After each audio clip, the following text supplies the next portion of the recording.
Hello guys! Magandang araw! Napanood mo ba to?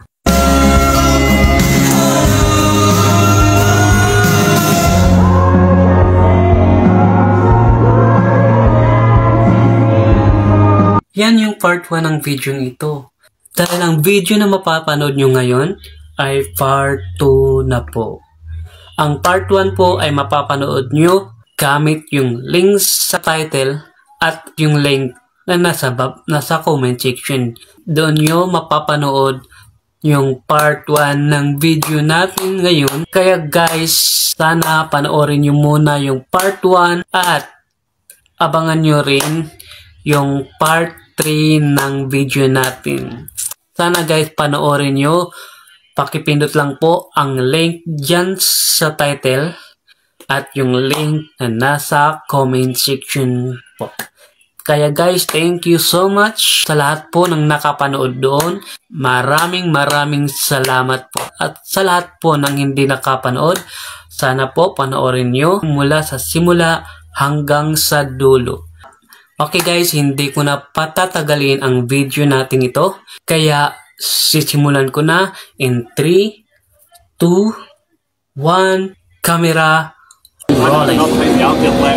Ngayon naman, next naman naming sasakyan, ride, yung ganun. Parang cable cart yan, pero upuan lang, walang kumbaga walang bagol, walang kwarto. Ayan. Sarap ng ng ganito. Sana sa Pilipinas mayroong ganito. Ang ganda ng experience. Parang bumalik ka sa pagkabata. Ang gano'n ang parang bumalik sa pagkabata yung ako dalawang beses ako na nabangga sa gilid. Buti na lang hindi na tumahog. Kasi kapag hindi mo makontrolin yung sasakyan mo, padastos ka talaga ng malakas. Kaya kailangan mo na kontrolin yung sinakyan mo. Guys, kunti na lang. Ayan. Kunti na lang. Kunting pila na lang, kunting pila. Na, sakay na sila. Ako na ang susunod. Ayan sila ay guys, oh. Ayan, yan sila ay Ate Aaron.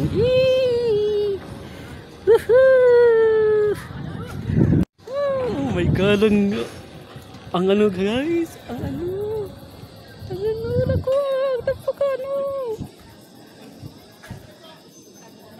napaka taas. Oh my God, napaka taas. Oh my God guys. Oh my God, ang taas. Oh my God, di ba ang taas? Oh my God.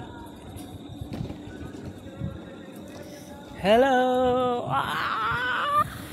Dito ako. Sakay. Naku, ang taas guys. Wow. Sarap balik-balikan dito. Sarap balik-balikan dito, magsakay ka nito. Sarap talaga ng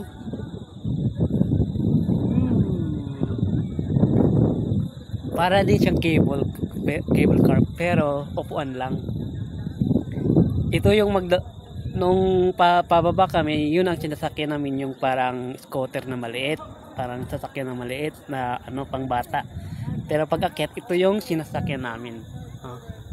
Pabalik doon sa bundok ngayon kung saan kami umakyat kanina. Yeah.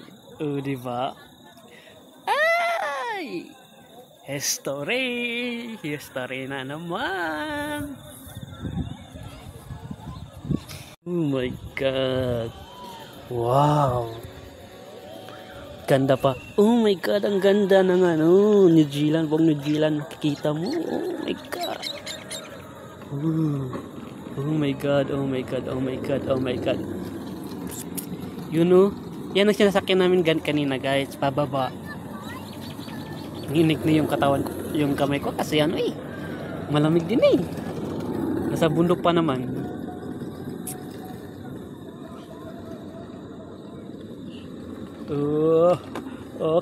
Kahit matanda ka, kahit malaking tao, sumasaka. Ano kasi masarap naman sa pakiramdam eh. Sarap naman sa ano eh. Parang ang bilis nilang mag-drive. Ako napakahina. Kanina nahirapan talaga ako kasi hindi ako nakapag-video kanina kasi mahirap yung kontrolin yung sinakyan ko kasi pag isa lang yung gagamitin mong kamay sa paghanawak sa manubila. Naku, sisimplang ka talaga. Kaya hindi na ako nakapag-video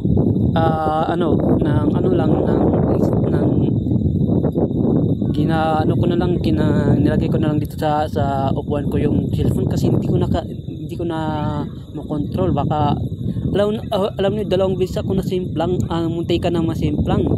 Bumanggal ako doon sa barrier, buti na hindi tumaob. Yan guys, malapit na. Yan, malapit na kami. Oh my God, oh my God, oh my God. Amazing experience. Oh my God, oh my God. Skyline, cable car, skyline. Oh my God.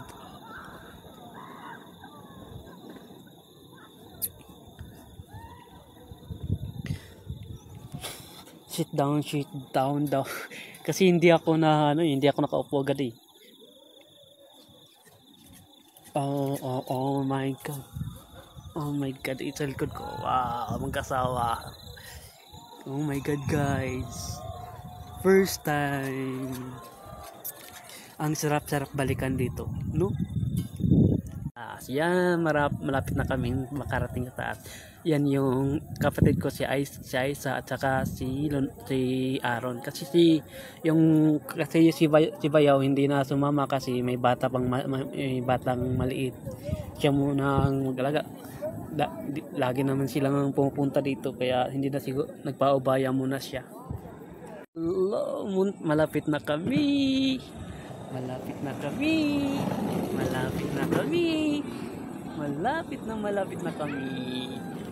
Konti na lang. Wala, may sakay pang bata, di ba? Nako, ang sarap ng experience.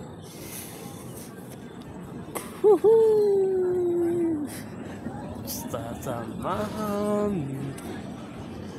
Malapit na kami. Ayan, malapit na. Oops.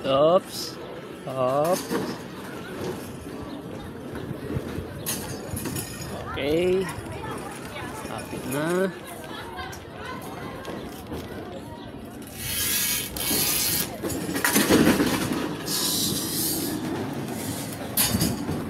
Okay.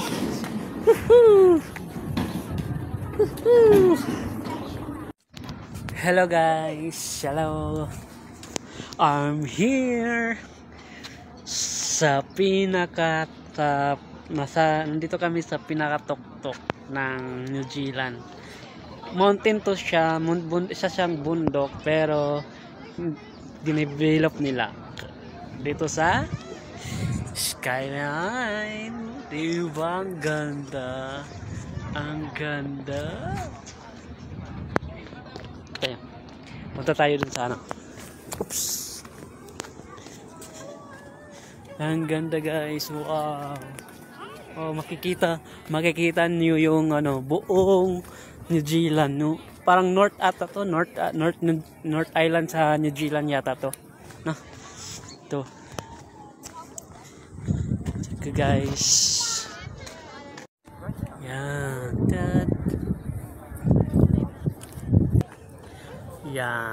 Yan. Ipa pa. Ayun guys. Ayan skyline guys. Skyline. Yan. Yan ang cable car. Oh my God. Makikita nyo yung buong North Island ng New Zealand. Yan. Ganda. Ayan yung skyline. Skyline, yung parang cable car. Yan. Yan. Wow. Parating na.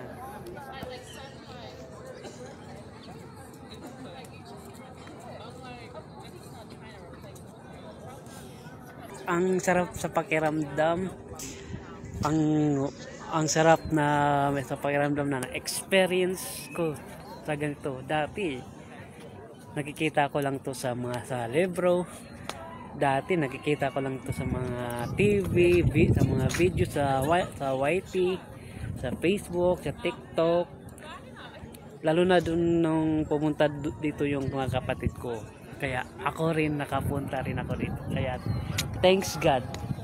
Another experience, another amazing experience na naman sa buhay ko. Diba? Ganda na guys. Oh. Ang ganda. Makikita mo yung buong Northern Island ng New Zealand. Yan oh. Wow. Cable. Baka yan guys. Ang ganda ng view. Ang sarap sa paningin. Busog na busog talaga yung mata mo sa mga... Alam mo yung biyahe ito, ang pagpunta ito, parang parang all-in-one na lahat. All-in-one, nandun na lahat. Yung adventure, yung happy na yung beautiful spot. Lahat, parang andito na lahat. Kumbaga, isang package na ito lahat. Nandun na lahat. Hindi mo na kailangan lumipat sa iba para ma-experience mo yung adventure. Kasi kanina sa pagsakay ko dun sa parang sasakyan na pangbata, doon talaga na feeling mo yung pagka-adventure, no? Na-experience mo talaga yung totoong adventure, no? Hello guys, kapatid ko. So nice here. Yeah. Kasama, yeah.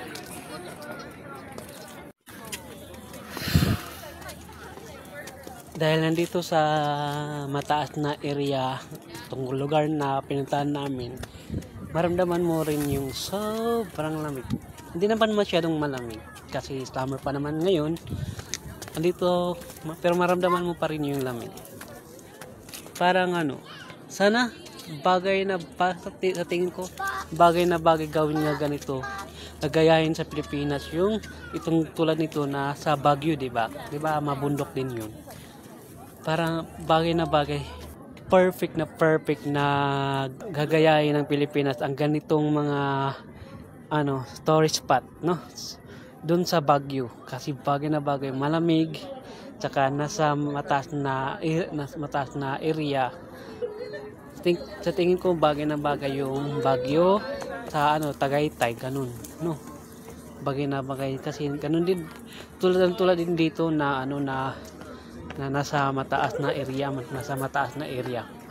no? Kaya perfect na perfect pala yung Baguio, Tagaytay, ganun.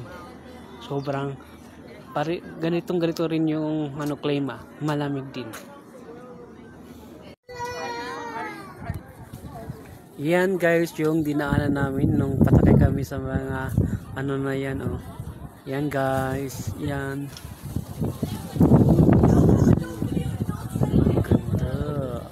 Ang haba kayo yan.